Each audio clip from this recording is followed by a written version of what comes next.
Have you ever noticed something strange in your trading? You can take a small loss, something completely within your risk plan, and it feels awful, heavy, distracting. It just sticks with you. But then, on another day, you take a much bigger loss, sometimes even on a worse trade, and for some reason, it doesn't hit the same way. Logically, that makes absolutely no sense. The larger loss should hurt more. It costs more money. It moves your profit and loss statement more. It should be more emotionally disruptive. But for a lot of traders, it isn't. Instead, it's the small losses that feel sharper, more personal, more destabilizing. If you've experienced this, you're not broken and you're not weak. What you're experiencing is a very specific psychological pattern that most traders don't understand, and because they don't understand it, it quietly interferes with their performance. So let's slow this down and unpack what's really happening here, because this reaction has very little to do with money and everything to do with meaning. When you take a small loss, especially early in a session or on a day when you feel focused, your brain doesn't register it as a financial event. It registers it as a violation of expectation, a violation of control, a violation of how the day was supposed to go. You didn't come into the session planning to lose even a little. You may understand, intellectually, that losses are part of trading, but emotionally, you still expect things to unfold cleanly. A small loss completely disrupts that narrative. And because it's small, your brain starts asking dangerous questions. Why did that even happen? I did everything right.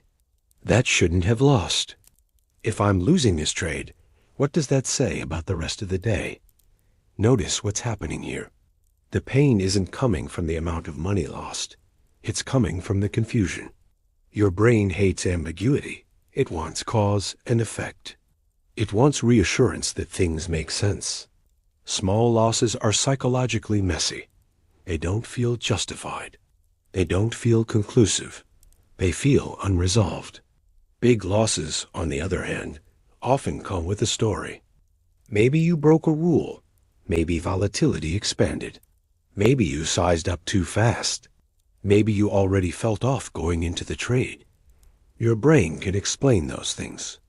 And when your brain can explain something, it feels contained. Painful, yes, but contained. Small losses don't give your mind that closure. They feel like evidence that something invisible is wrong. That's why they linger. There's another layer to this: expectation asymmetry. Most traders secretly expect small trades to be easy. You expect clean entries, clean reactions, and quick feedback. So when a small, routine trade doesn't work out, it creates disproportionate emotional friction. Your nervous system reacts as if something went off script, because it did. This is why small losses can quietly alter your behavior for the rest of the session. You might not revenge trade. You might not do anything obviously wrong. But internally, you're no longer neutral. You're slightly guarded, slightly tense, slightly impatient. You start scanning for reassurance instead of clarity. And that shift matters. Because good trading doesn't come from being right. It comes from being stable. Here's the key insight most traders miss. Small losses feel bigger than big ones when they threaten your sense of control, not your account. Control is emotional currency in trading. The moment you feel like you don't have it, even subtly, your brain moves into protection mode. Protection mode doesn't scream. It whispers. It shows up as over-monitoring, as hesitation, as the urge to make sure the next trade works. And that's where performance quietly degrades. So how do you fix this? Not by trying to feel better. Not by telling yourself, it's just one trade. Those phrases rarely work because they speak to logic, and this reaction lives deeper than logic. The real fix starts with expectation hygiene. Before the session even begins, you need to normalize the idea that the first few trades are informational, not directional. They are not evidence of how the day will go. They are simply data points. This sounds simple, but it's rarely practiced intentionally. Most traders say they accept losses, but they still emotionally expect the day to start clean. That mismatch creates the tension. Instead, you want to mentally frame early losses as setup noise. Noise does not mean mistake. Noise does not mean danger. Noise just means the market is revealing its texture. When you expect noise, it stops feeling like a violation. The second fix is separating decision quality from outcome size. A small loss does not mean a small mistake.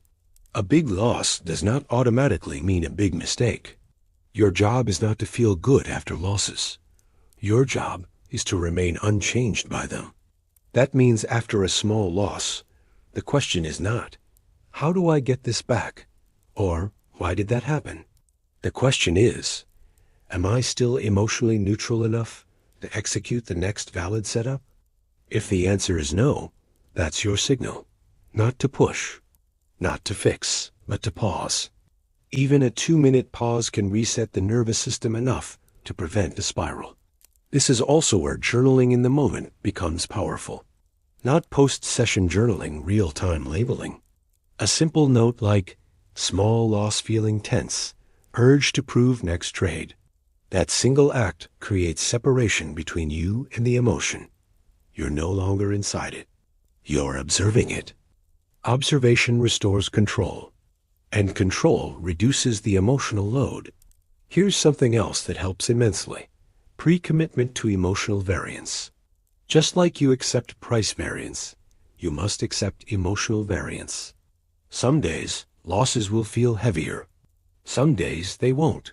That doesn't mean anything is wrong. Trying to feel the same every single day is a losing game. The goal is not emotional consistency. The goal is emotional recoverability. How quickly can you return to neutral? That's the real edge. If you can take a small loss and return to baseline without it contaminating the next decision, you're ahead of most traders, regardless of your profits and losses. Before we wrap this up, let me ask you something, and I want you to answer honestly. When a small loss hits you harder than it should, what do you usually do next? Do you get tighter? More cautious? More aggressive? More distracted? Take a second and think about your typical reaction. If this resonates with you, hit the like button. It helps this kind of content reach other traders who need it. And subscribe if you want more deep dives into trading psychology like this. You don't need to eliminate these reactions. You just need to understand them well enough that they stop controlling you. Small losses don't have to feel big. They only do when you let them mean more than they should. Thanks for watching. I'll see you in the next episode.